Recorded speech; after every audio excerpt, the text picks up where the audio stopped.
Nabulgar sa Kongreso ang umano'y 13 bilyong 800 milyong piso na insertion sa panukalang 2025 national budget. Ayon kay Navotas Representative Toby Tiangco, mismong si Ako Bicol Representative, Zaldico raw ang nasa likod ng controversial na pondo. Congressman Toby, I am very grateful that despite your very busy schedule, you made time to appear before us. Let me first ask you that in one of your hearings at the House of Representatives, where particularly the insertions have been discussed, I remember Representative Egay Erice and yourself were asking that Representative Elizaldico be invited in order for him to shed light on the issues being taken up in that hearing. Am I correct, sir? Yes, Your Honor. And this came up after former Secretary Manny Bonoan told the committee that he does not know he does not know the persons responsible in putting the insertions during the BICAM conference. Is that correct? Your Honor, can I clarify that statement? Yes, please. Ganito po yung nangyari dyan. No? So nagsimula, ang una nag-interpellate ay si Congressman Erice. So sabi ni Congressman Erice, nung sa dulo na, sabi niya kay Secretary Bonoan, alam niyo ba kung ano yung amount na nadadagdag sa departamento pagdating sa BICAM? Ang sagot ni Secretary Bonoan at the time was that hindi namin alam dahil hindi naman kami part ng BICAM. Makikita na lang namin yan pagdating ng General Appropriations Act. So yun po yung pinagsimula nun. So ang sabi ni Congressman Erice nun, since hindi po alam ni Secretary Bonoan, ang taong dapat tanungin ay si Congressman Zaldico. Kaya po siya nagmosyon na kung pwede, imbitahan ng committee si Congressman Zaldico at yan po ay tinutulan yung mosyon niya ni Congressman Benny Abante. Bakit po tinutulan ni Congressman Abante? Parang ang sinasabi po nila noon is that hindi pa pwedeng maging resource person ang isang congressman.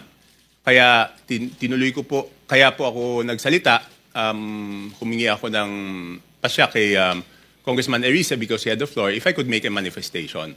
Sabi ko, kung ganyan po na hindi pa pwedeng resource person ng isang congressman, hindi na dapat ituloy itong investigasyon na to sa House.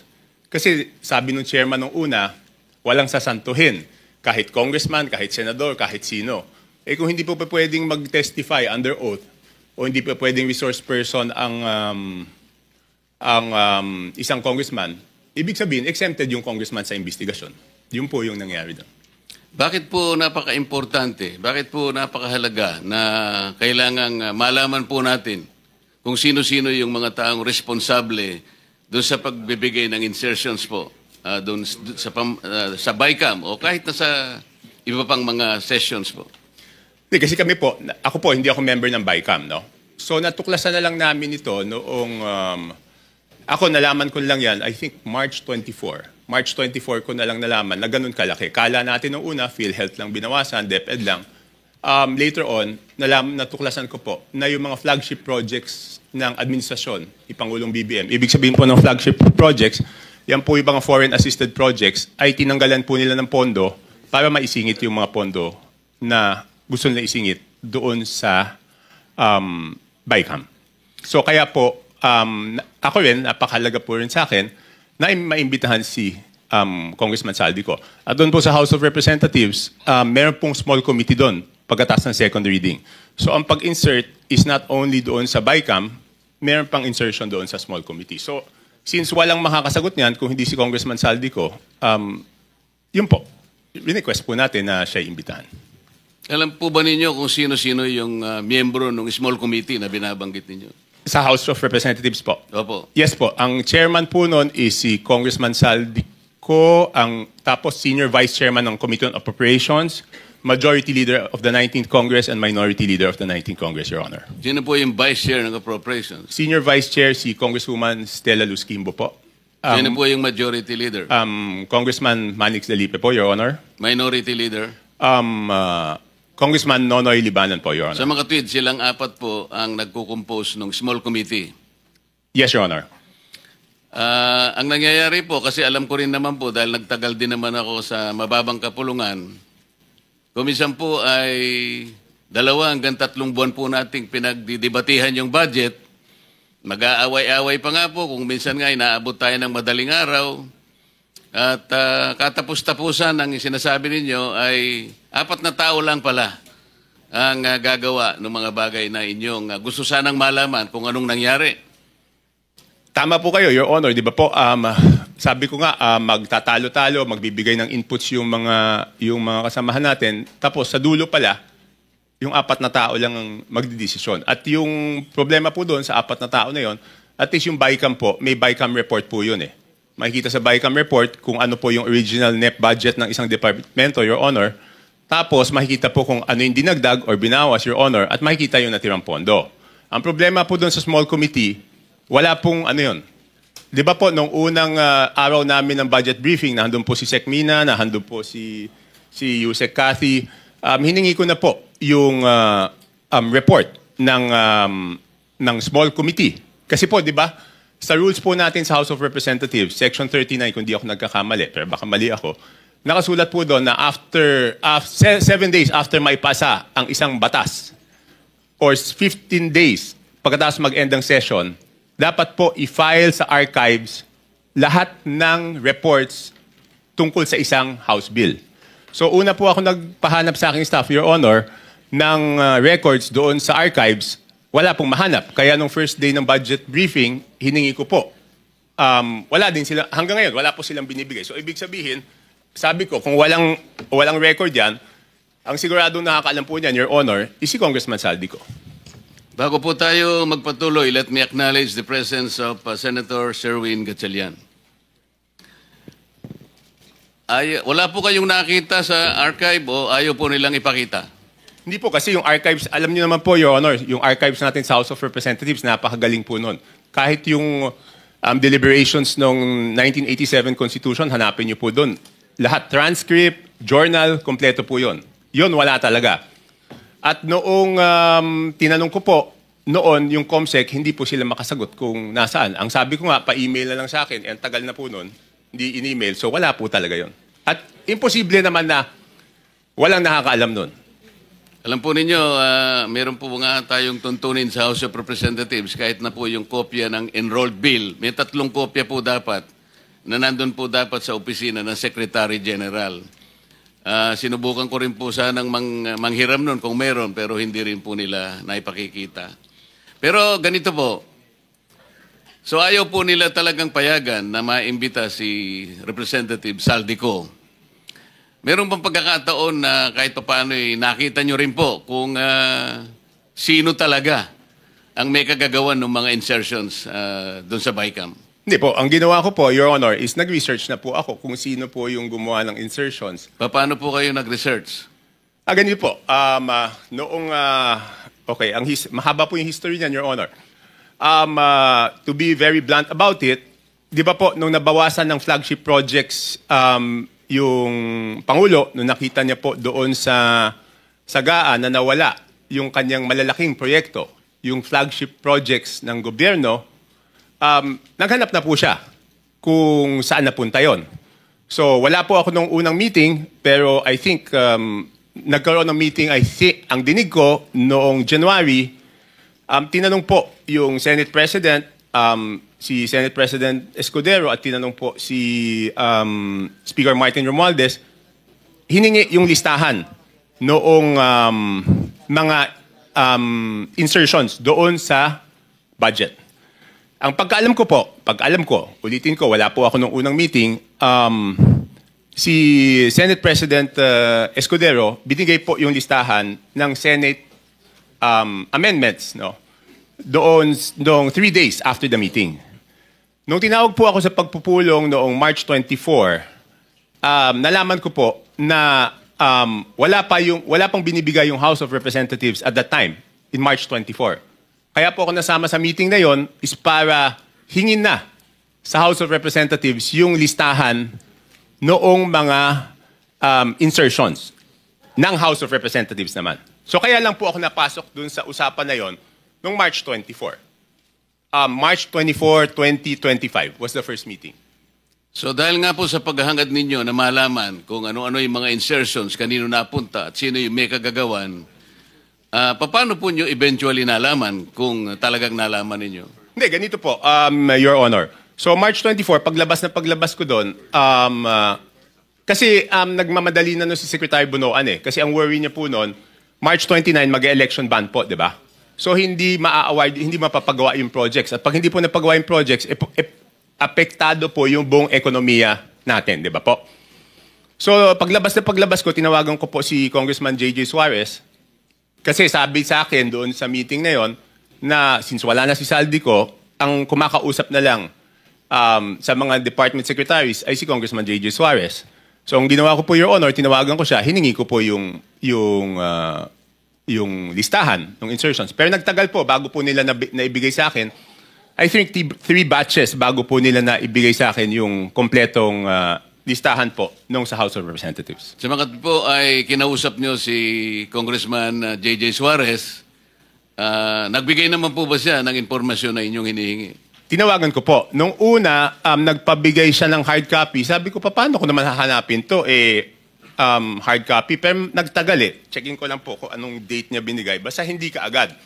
Tapos, ang nangyari po noon, binigay rin in 3 tranches. Una, nagbigay ng isang batch.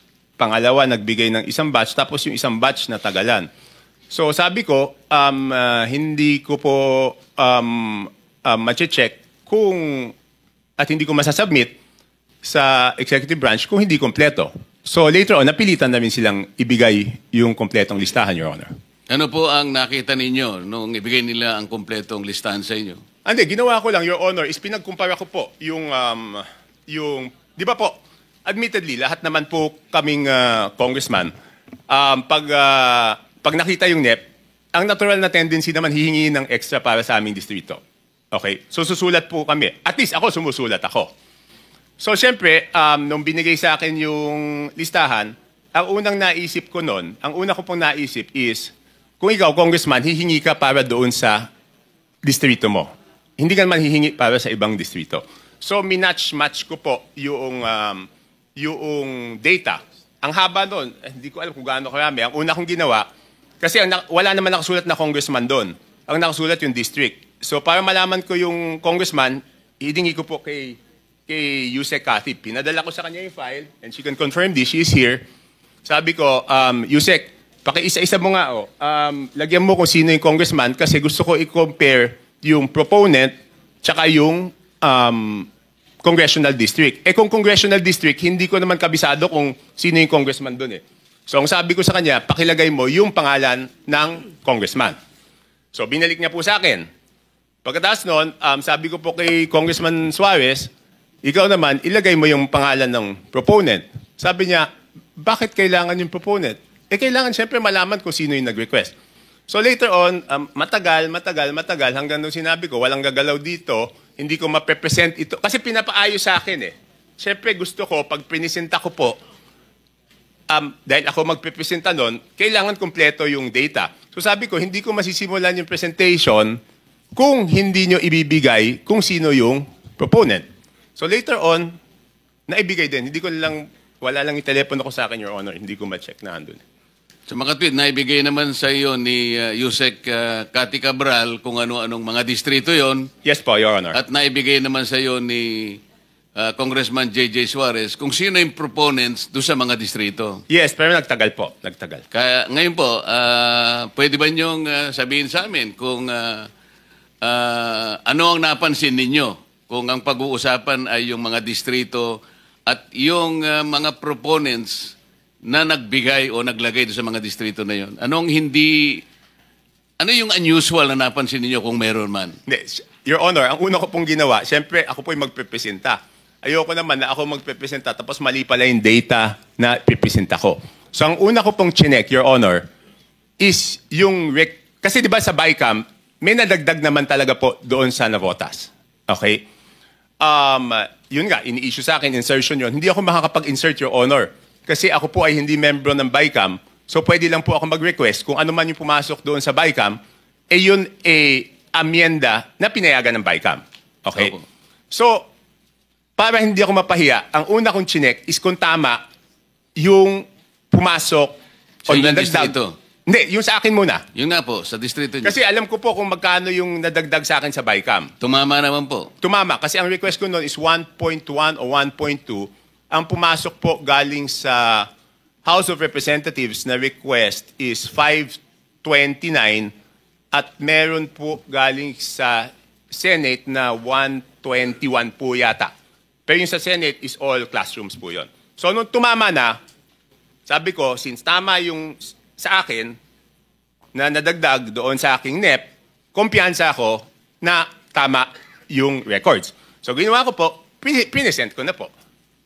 Ano po yung nakita nyo sa ibang distrito na hindi masyadong, na very unusual? Halimbawa, palimbawa sa dalawang probinsya ng Mindoro. Mindoro Oriental at saka Mindoro Occidental. Because I'm going to take advantage of the presence of the good governor of Mindoro Oriental. Kaya ko lang po tinatanong.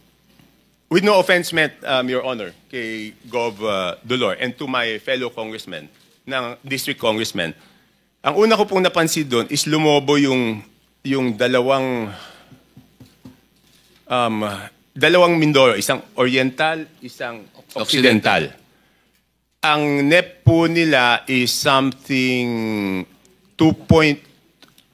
between 1.5, sabihin na natin para safe ako, hindi lumampas ng 2.5 yung, but I have the figures, Your Honor, kaya lang para lang mabilis po tayo, Your Honor. Hindi lumampas ng 2.5 yung NEP nila, pero ang GAA po nila is,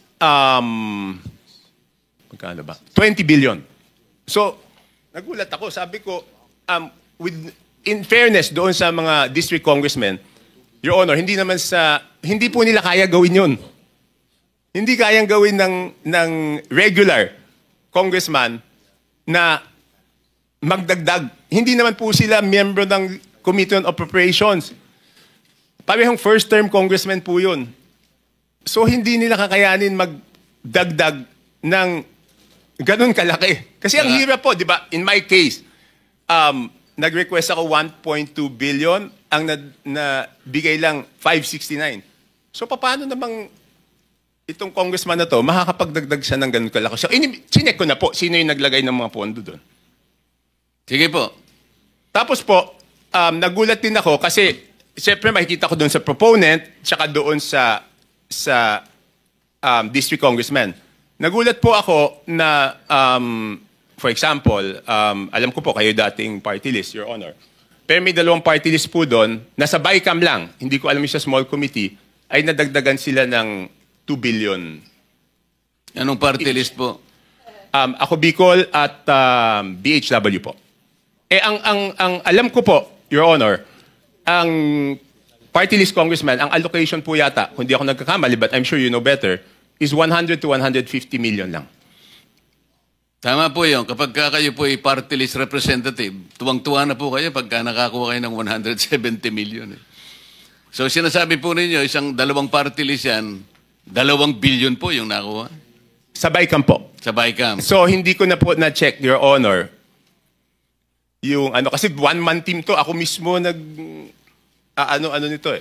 So, balikan po natin yung sinabi nyo without any offense meant dun sa representative po dyan sa Mindoro Oriental at saka Mindoro Occidental. Kayo na po ang nagsabi na parang wala naman sila sa kalagayan ng manghingi ng ganung kalaki sapagkat hindi naman sila kasing sikat ng isang Toby Chanko. Hindi po. Kung kayo nga po nanghingi ng ganito, kalahati lang ang naibigay.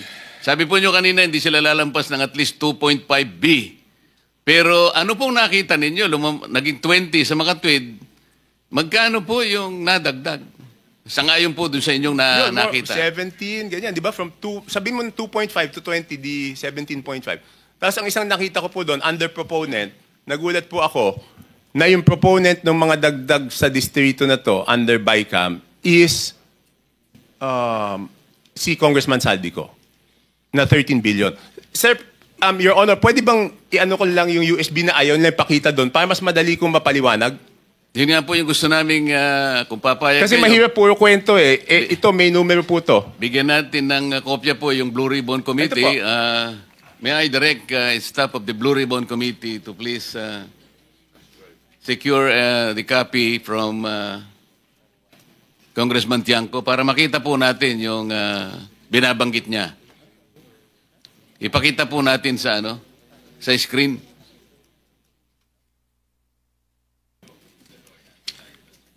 Let me acknowledge also the presence of Senator Rapi Tulfo.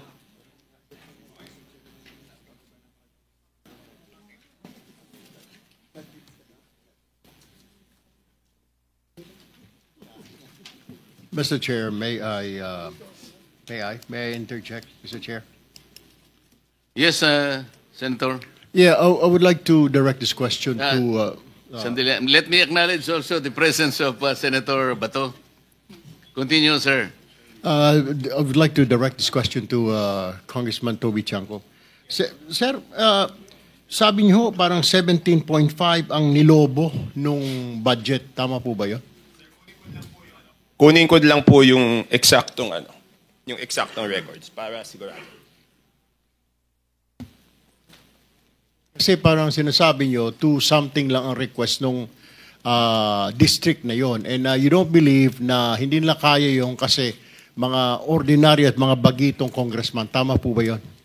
Hindi naman po ordinary, sir. Regular. Yeah. Regular. What I mean to say, sa district ho na yon. Tama po ba? Yes, Your Honor. Ang tanong ko po ngayon, sir, may naririnig po tayo, ito po yung common lingo ito, yung sinasabing parking fee. Hindi ho kaya nagkaroon ng yung pondo na yon ay pinarada lang dito ng isang congressman na hindi naman taga roon. Ito ang tawag ay parking. Have you heard that, Mr. Chair? Yes, sir. Yes, Your Honor. Nadinig ko na po yun. Pero 2 term po yan, di ba? Kung matatandaan nyo sa Kongreso, isa yung parking, isa yung sagasa. Could you tell us the difference Di ba yung between parking, Your and Honor? sagasa? Yung parking rep, Tiangco, medyo kabisado ko, pero yung sagasa, hindi ko pa, pwede bang ipaliwanag mo yung sagasa? Hindi. Yung parking po, Your Honor, is nakiusap ka dun sa district congressman. Yes. Pumayag yung district congressman. Yung sagasa po, Your Honor, is wala kang magagawa sa ayaw mo't sa gusto. Mas matindi pala yun. Oh, Your Honor,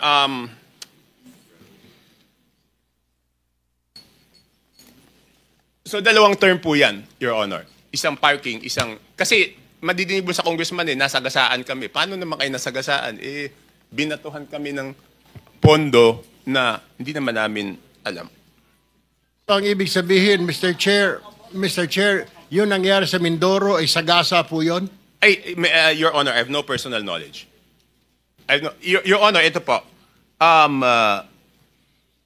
Mindoro Oriental, DEO, 2,530 billion ang NEP.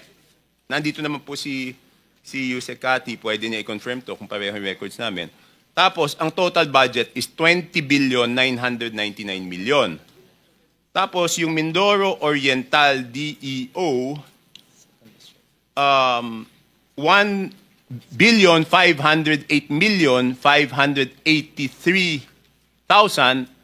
Ang GAA po niya is 20,795,429. So, nagulat ako nung nakita ko yun, Your Honor. Thank you, Mr. In Chair. both provinces, si Representative Saldico ang nakalagay po na proponent. Hindi, doon po sa kasi ganito po to. Ito na po yung total. Sabi ko nga, hindi ko makikita kung ano yung sa small committee. Ang nakita ko, nung tinitignan ko po yung kay Saldico, next slide please. Yan, maliit lang eh. Yan po, for example, ito muna, ABRA. Ang proponent is Congressman Saldico. Hindi ko na po linagay yung district congressman, sir, kasi, Your Honor, kasi sabi ko nga, baka naman wala siyang alam, tapos mababash siya ng mababash, di ba po? So, ang nadagdag po to the district of Abra is, sige, next slide.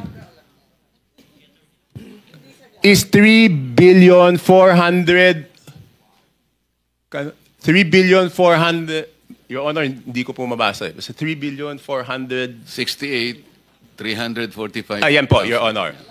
Okay. Yan po, out of Saldico's insertion. Okay, next slide. Yan na po yung Mindoro. Yung next is Mindoro. Tignan ko lang po dito sa akin. Meron din akong kopya niyan, Your Honor.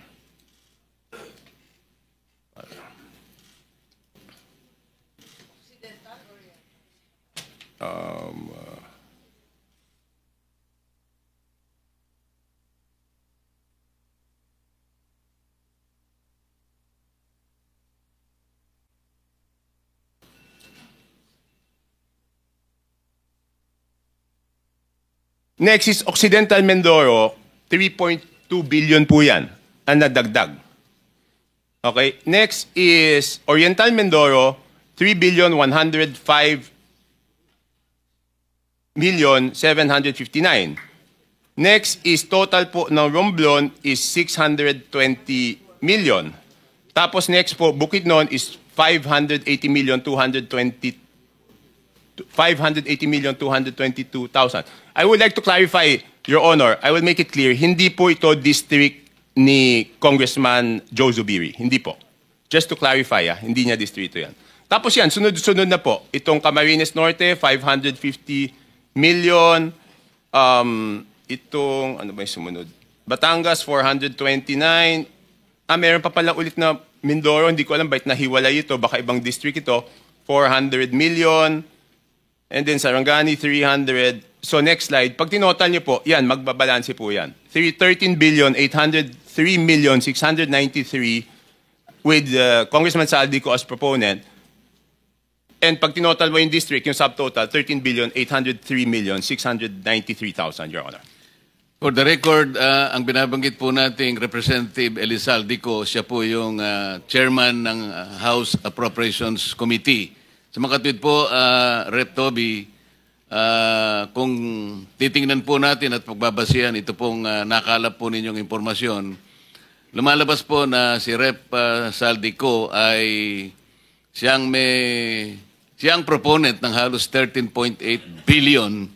Hindi natin malaman kung ito pinarada o sinagasa. Yun po ba ang ating conclusion? Po ilang congressman dyan, sabi niya hindi amin yan. Hindi namin ni-request yan.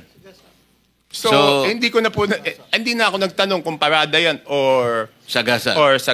Ang sinasabi ko lang po is yan po yung nakita ko. Kasi normally, kung kunyari, yan po yung request ko, dapat ako yung proponent. At ako rin po yung congressional district. So pag magkaiba, magtataka kayo bakit Chair, baka may dadagdag si Gov. Dolor, dahil puro Mindoro ang binabanggit. Yun nga po, may I take advantage of your presence, Gob. Total, nababanggit naman po ang inyong probinsya.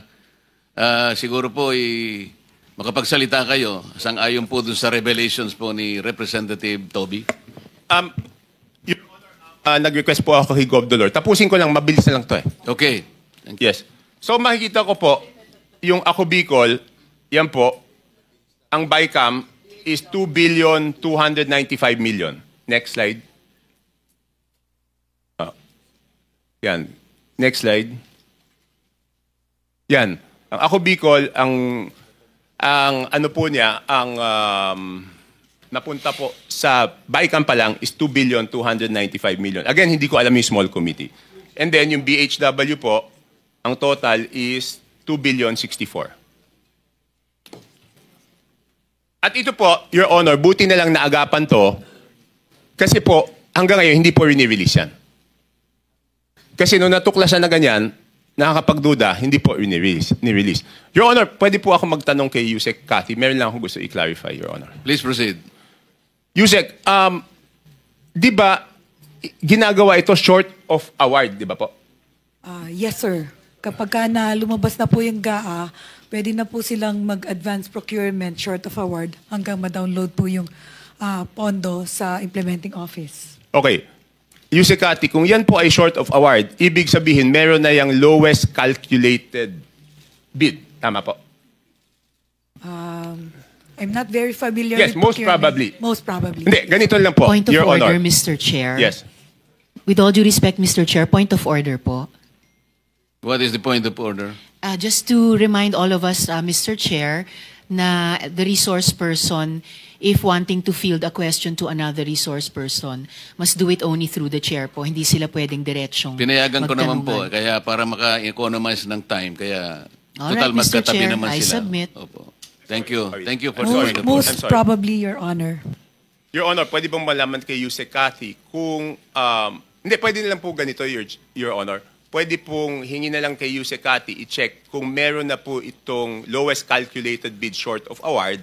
At kung merong lowest calculated bid short of award, isubmit po sa committee ninyo kung natuloy yung bidding, kung sino po yung most probably na mananalo kasi siya po yung lowest calculated bid. Sa tingin ko napakahalaga yun para sa inyong committee, Your Honor. Thank you, Rep. Toby. I think that is in order. Yusek Cathy, I think you should Yes, Your Honor. submit to the committee kung alin na dito yung binabanggit ni Rep. Toby na nagkaroon na ng, what is your term? Bidding short of award. Bidding short of award. Para malaman po natin at mabantayan na. Can you do that, Yusek Cathy? Yes, Your Honor. We will direct all the implementing offices, whether it's regional office or district engineering office, to submit all the bidding documents of these projects that are bidded out short of award, Your Honor. Thank you. Thank you for your cooperation. Your Honor, ang request ko po, kung pwede, kung papayagan po ng committee, bibigyan ko po si Yusek Cathy nito para ilagay na niya. Hindi naman po kailangan po siguro ng committee, Your Honor, yung buong records. Kailangan lang ilagay kung sino yung posibleng mananalo kung natuloy po. Yes, I think that is in order. Kung pwedeng maibigay nyo na rin ang kopya kay Secretary Yusek Cathy. Yes, Your Honor. Thank you, Your Honor. That's all. Chair, pwedeng humirit. Yes, Senator Amy. Maraming salamat, Chair. Palibasa natututo tayo ng wika ng Kongreso. May sagasa pala, may parking pala. Ano naman yung allocable at non-allocable? Lagi kong naririnig sa Kongreso, hindi ko maintindihan. To whom are you directing the question, Senator Kung Amy? maaari kay Congressman Toby, kasi naririnig ko, kung meron sila allocable, yung non-allocable, wala sila. Paano ba yun? Your Honor, hindi ko po alam yung allocable at non-allocable kasi importante lang, pag lumabas po yung NEP, ang titignan ko po lang po doon is yung total NEP. Hindi ko na po tinitignan ko ano po yung allocable tsaka non-allocable. Baka po si Yusek Cathy po ang nakakaalam, Your Honor. Yes, Mr. Chair, mukhang alam ni Yusek Cathy. Your Honor, Mr. Chair, let me explain. Yung not allocable, yun po yung hindi naman part ng district allocation. Ito po yung mga big ticket projects like foreign assisted na hindi naman po bumababa sa district maintenance fund, equipment fund, preliminary and district engineering fund, right-of-way fund. Yun pong district allocable, yun po yung based on a parametric formula that the Secretary Bonoan has instructed to prepare at least to determine more or less ano po yung ceiling ng budget kada distrito, Your Honor, Mr. Chair. So, sa pagtingin ng district, halimbawa yung district engineer, yung sinasabing allocable, yung kanya na ibibid. Tama po, ba Your yun? Honor. Tapos yung non-allocable, Opo. madalas napupunta sa region o di kaya sa central office. Ganun ba yun? Your Honor, most probably, Your Honor. Yes, hindi po part ng district office yung non-allocable. Okay, thank you. Rep. Toby, siguro doon sa parada at saka sa gasa, doon sa parada malaman natin magkano yung parking fee siguro para sa kaalaman din ng committee. Doon sa sagasa, ano kaya yung ginamit na pangsagasa? Pison kaya o train o kung paano? Kasi kailangang malaman din natin. Your Honor, hindi po ako sumasama sa mga usapang parking, so hindi ko po Opo, alam po namin yun. Baka lang alam ko po, hindi po ako pumapasok sa pagsisiyasat ninyo ay makatulong naman kung ilan yung mga parking fees po. Sapagkat sinusuri na rin po ito, kaugnay din ng pagtukoy natin sa maanumalyang flood control projects. Your Honor, pasensya na po. It's baka third-hand information, chismis eh. So, ayoko naman magsabi ng chismis kung hindi naman yung mismong naparadahan ang magsasabi sa akin na siya'y naparadahan. Ng Salamat po. Mr. Chair, may itatanong lang ako doon sa bid short of award. Kasi nalilito ako. Ang pagkaalam ko po kasi, only projects that are included in the NEP can undergo pre-procurement. Bakit ito sinasabi na pati yung initiatives, insertions in the small committee and the BICAM also undergo pre-procurement bidding short of award? Di ba bawal yun? Akala ko yung NEP lang. Madam Chair, if I Yes may. po, ayun. Yes po. Ano po yan, nasa rule po ng New Government Procurement Act. Ang pwede lang pong early procurement. Hindi ko po alam yung term nila na short of bid award. short of award, Ang yeah. meron po tayong term is early procurement Early- activities. Ang So ibig yung sabihin po early nun, procurement, ito iba po, pa yun sa pre-procurement yeah, po? ito po yung pwedeng ipabid pag nasa National Expenditure Program na. Pero pag nasa BICAM po at saka sa hindi na po kasi nagbago na po yung mga numero eh. Kaya nga, so Magkaiba po 'yon. So, yun na nga, yun ang tinatanong ko. Yes, We're ma'am. talking about the same thing. Opo. So, yun ang Mali lang tinatanong po ko. siguro yung pagkakagamit ng term ni Yusek Cathy. Yung kanina, yung kay Yusek, hindi maaring i-pre-procurement o i-early procurement o i-bid short of award kapag hindi kasama sa NEP. Hindi ba ganun yun? Yes po. Dapat, Section yung mga 21 po. Yung mga insertions, congressional initiatives, lahat yan, walang pre-procurement. Wala po. So, walang aregluhan sa kontratista. Wala po. Ang walang early down payment o mobilization fund. Yes, ma'am. Magkaliwanagan lang Yun po, tayo. early procurement po, Section 21 of the New Government Procurement Act. Yes, Yes, ma'am. that went through the Senate. Thank you. Opo. Point of So I order, think that Mr. is Chair. very clear. Mr. Chair. Nasa bagong na yan, new government procurement, RA 12009. Mr. Chair, point of order, Mr. Chair. I Yes. just want to know what is the process of the other colleagues having their time questioning. Kasi kung hindi, wala eh. Kahit na sino sumingit, sorry, no, it's okay. Kahit na sino Sige. sumingit-singit, ito kanina pa, more than half an hour na siya, hindi pa siya nakapagsalita. Siguro naman bigyan natin ng allocation each senators ng time limit o 10 minutes, 10 minutes. Kasi kung hindi, kanya-kanya tayo, sabog-sabog tayo. Yun lang po yung aking pananaw, Mr. Chair. Okay, thank you very much for the point of order. Any more member of the committee who wish to ask questions to Representative Toby? Di ba dapat first come, first serve, Mr. Chair? Marami ata. Yun nga po, kung merong gustong magtanong, kailangan mag-express na po para Mr. Chair, right here. Senator Erwin. Yes, I have a couple of questions for Congressman Toby.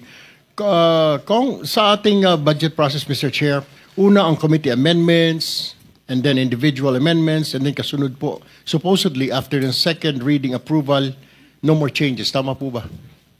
Yes, Your Honor. Can you state before this committee, Mr. Chair, what really happens in reality? Yung totoo. Mukhang hindi naman po nasusunod ito. What's going on? Can you walk us through para maintindihan po ng mga nandito, yung mga nanonood sa atin, what's going on? Kasi dito po mapasok yung mga insertion, nakatakot-takot, Mr. Chair. Okay, Your Honor, una po tatanggapin po ng House of Representatives yung National Expenditure Program. Yun po ang proposal ng budget po ng Executive Branch. Pagkatapos po noon, magkakaroon po ng budget briefings at magkakaroon po ng budget hearings. Okay. Doon sa mga budget briefings at budget hearings na yon, Your Honor, ang mga cabinet secretary po ang natatanong ng mga congressman. Pagkatapos po niyan, mapupunta po yan sa plenaryo.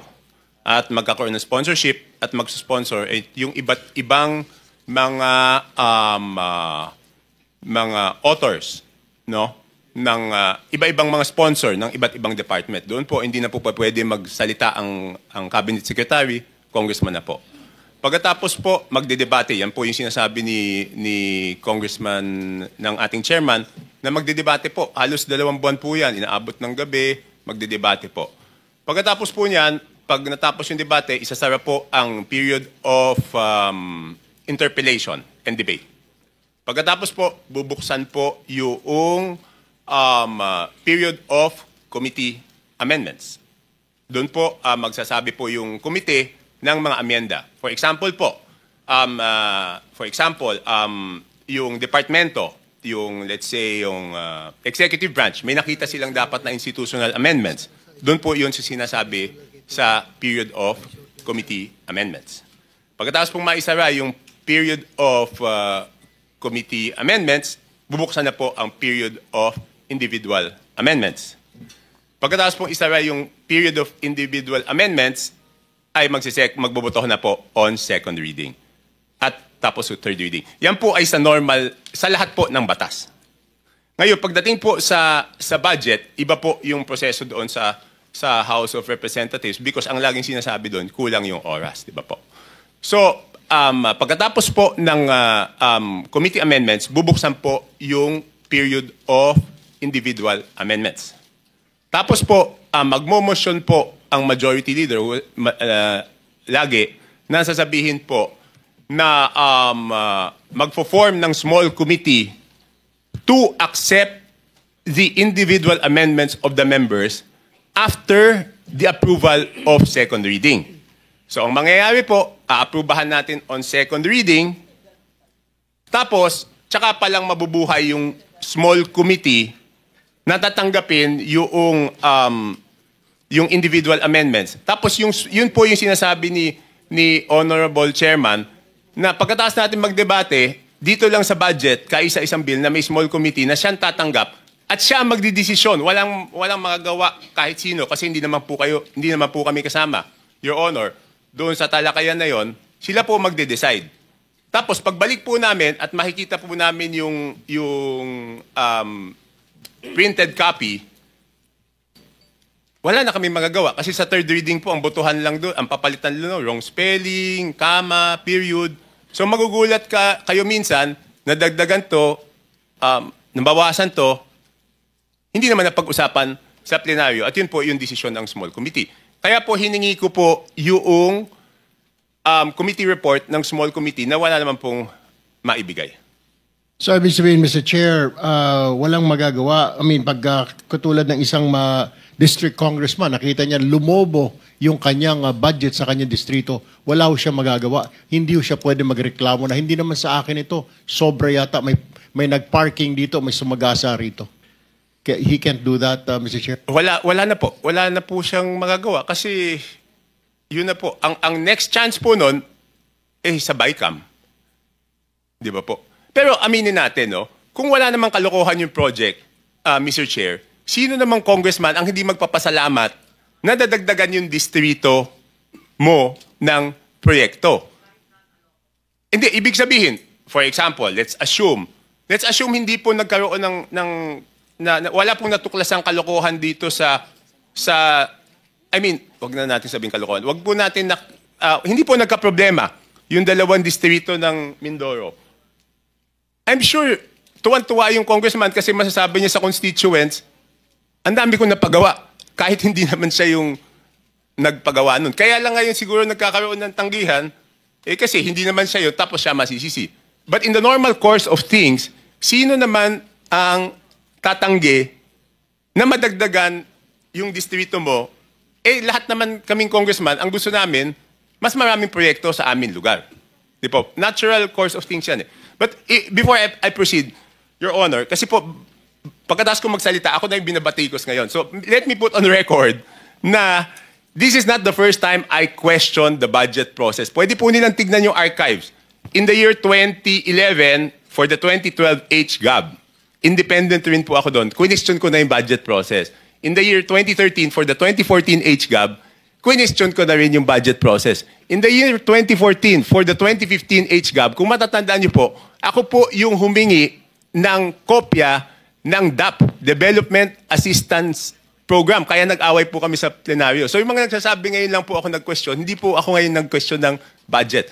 Kaya lang, nagsawa na po ako kasi wala nangyayari na outvote ako. Nagkaroon lang ako ng pag-asa nung pagkatapos ng SONA kasi si mismong presidente na ang may gusto ng budget reform, Your Honor. Rep. Toby, pagkatapos ng small committee, ito na yung basis ng HGAB na hindi na makikita ng ordinaryong congressman. Yun ang sinasabi mo. HGAB na po ang makikita nyo. HGAB na po ang makikita nyong kopya. Na hindi nagkaroon ng pagkakataon yung regular congressman na makialam doon sapagkat yun po ay tinrabaho na ng small committee. Yes, Your Honor. Thank you. Continue. So, are we supposed to ask? Meron tayong but are we supposed to ask Congressman Toby before yung regular natin? Ano ba ho yung process? In connection with the Yes, question in connection okay. with the disclosure. Proceed. Okay, thank you, Mr. Chairman. Congressman Toby, typically ang budget, diba, sinacertify yan as urgent. So ina-approve on second reading and third reading in one sitting. Yes, Your Honor. That was the basis of that was the basis of my objections earlier on, noong 2011, 2012, 2014. Hindi mo na ibig sabihin, pag sinertify urgent, ang nangyayari po noon, Your Honor, Wala nang 3-day rule. wala na 3-day rule. Tsaka hindi mo na makikita. Di ba? Inaprubahan mo muna yung, Your Honor, yung third reading, tapos tsaka mo makikita yung kopya ng Ang punto HGAB. po, ganun ang practice, diba? Every budget season, dahil certified as urgent, in one sitting, in one day, ina-approve yung budget on second and third reading in one day. Yes, I don't know if all congresses that I attended, kasi nawalan na nga ako ng pag-asa noong after 2015. Kasi kahit questioning ko bakit one day, wala naman. I think in one budget season, pinadala naman yung kopya, hindi ko lang alam kung ano year, pero on the same day, since certified urgent, ay aaprubahan. Kaya nga ang naging ko doon, explanation of vote, sabi ko nga doon, and it's in the records of the archives of Congress, Your Honor, sabi ko nga doon, paano naman babasahin yung ganyan kakapal o even hanapin yung in one day? Yeah, but naintindihan ko sa'yo, you're saying na even after the approval on second reading, tapos ng period of amendments, di ba? Approval na on second reading, pwede pa mag-amend. Yes, Your Honor. We approve on second reading, pero nagbigay kami po, before we approve on second reading, binigyan namin ng authority yung small committee na palitan kung ano man yung inapprove on second reading. Hindi, pero pag inapprove on second reading, yun na yun eh. Yun po yung point ko ever since, Your Honor. Ibig sabihin, pag sinabi ko yun na yun, from NEP all the way hanggang annexes, approve na yan. Lahat ng maliliit na project doon, approve na yan. Your Honor, that was the basis of my questioning ever since. Kaya nga natapos na yung period of amendments. Diba? The period of amendments, doon tayo mag-a-amend lahat ng mga line item. Pero after period of amendments, pag nag-vote na tayo second reading, tapos na yon. Correct? It's only for review. In 3-day rule, for review na lang yon. Yes, Your Honor. Tama po kayo. Kaya lang nga, only for the budget, nagkakaroon ng ganon. Yun nga po yung sinasabi ko, Your Honor. Parang binigyan mo ng blankong cheque, yung 4 na tao, na sila yung magbago nung inaprubahan ng plenaryo. So sabi ko nga po, Your Honor, paano naging mas powerful yung 4 na tao kaysa doon sa inaprubahan ng plenaryo, Your Honor? Pero para sa akin, yung pagtapos ng second reading, nag-amend pa, parang that's not the usual practice. Kasi pag nag-approve ka ng second reading, kasama na doon yung amendments. Tama po kayo, Your Honor. Kaya nga, sabi ko, sa lahat ng batas na ginagawa, no touch pag tapos ng second reading. Yung BICAM, kasi po, binigyan ng authority yung small committee, yun. Kaya, pwede nilang galawin after BICAM. But, Your Honor, I got a commitment, Sec Mina was there on the first day, I got a commitment that they will not do it anymore at this time. I hope at second reading, pati na yung mga attachments, tapos na. I hope. Kaya nga sabi ko... Dapat ganun. Pati mga attachments, tapos na. In other words, bago matransmit sa Senado, kasama na lahat ng mga attachments, pati yung mga projects. Yes, Your Honor. Kasi sabi ko nga, for the record, ulitin ko, hindi ito yung unang pagkakataon na question ko yung budget process. At nawalan na talaga ako ng pag-asa na walang mangyayari. Kaya lang, nung nadinig ko yung SONA, since this is the first time na yung Presidente po, Your Honor, ang nagsabi dapat baguhin yung budget process, may pag-asang baguhin yung sistema na yun. Kasi, Your Honor, independent po ako ako laging labas eh. So, i-outvote lang ako, Your Honor. Thank you, Mr. Chairman.